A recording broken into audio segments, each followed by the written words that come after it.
সারা দেশে আরও 18,566টি আশ্রয়ণ প্রকল্পের ঘর হস্তান্তর করবেন প্রধানমন্ত্রী শেখ হাসিনা। আজ গণভবন থেকে ভার্চুয়ালি যুক্ত হয়ে এই ঘর এবং 2% জমির দলিল হস্তান্তর করবেন তিনি। আশ্রয়ণ প্রকল্পের এই পর্যায়ে ভূমিহীন গৃহহীন মুক্ত হতে যাচ্ছে 70টি উপজেলা।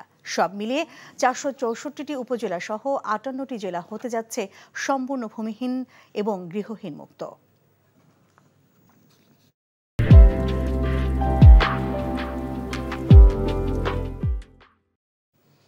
দর্শক, প্রধানমন্ত্রী ঘর ও ভূমি বিতরণ কর্মসূচির আরও খবর জানাবেন আমাদের সহকর্মী মুকসিমুল আহসান। তিনি আছেন এই মুহূর্তে লালমনিরহাটে। আমরা সরাসরি সংযুক্ত হচ্ছি তার সঙ্গে। মুকসিমুল, আপনার কাছে জানতে চাই যে লালমনিরহাটে ঠিক কত পরিবার এই ঘর পাচ্ছেন?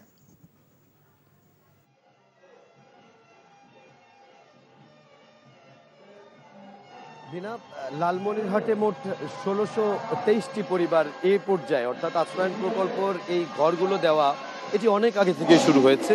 মুজিব বর্ষ উপলক্ষে এই আশ্রয়ণ প্রকল্পের গৃহহীনদের মাঝে ঘর বিতরণ বা ঘর হস্তান্তর যে কার্যক্রম ছিল সেটি আরও আগে শুরু হলেও এ পর্যায়ে অর্থাৎ আশ্রয়ণ প্রকল্প 2-এর এই পঞ্চম ধাপের দ্বিতীয় পর্যায়ে এসে 1623টি গৃহহীন এবং ভূমিহীন পরিবার প্রধানমন্ত্রীর পক্ষ থেকে এই উপহার পেতে যাচ্ছেন, যেখানে একটি সেমিপাকা ঘর সহ 2% জায়গার একটি দলিল করে দেওয়া হচ্ছে তাদের, এবং এটি সারা দেশে 18,566টি।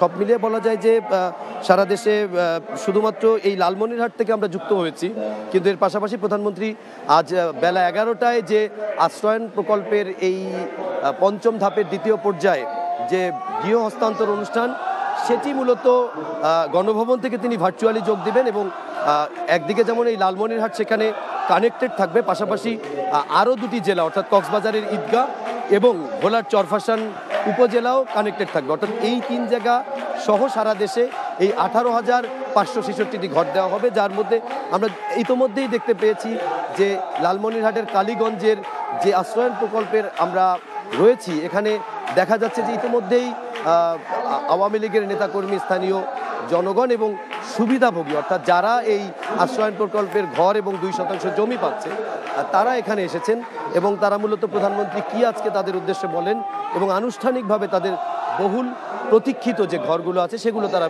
পাবেন বলে আশা করা হচ্ছে।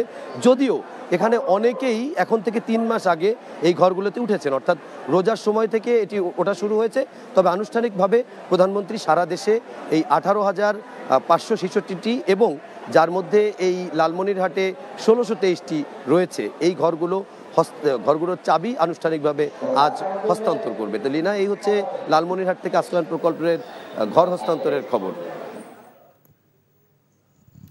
জানছিলাম লালমনিরহাট থেকে প্রধানমন্ত্রীর আশ্রয়ণ প্রকল্পের খবর।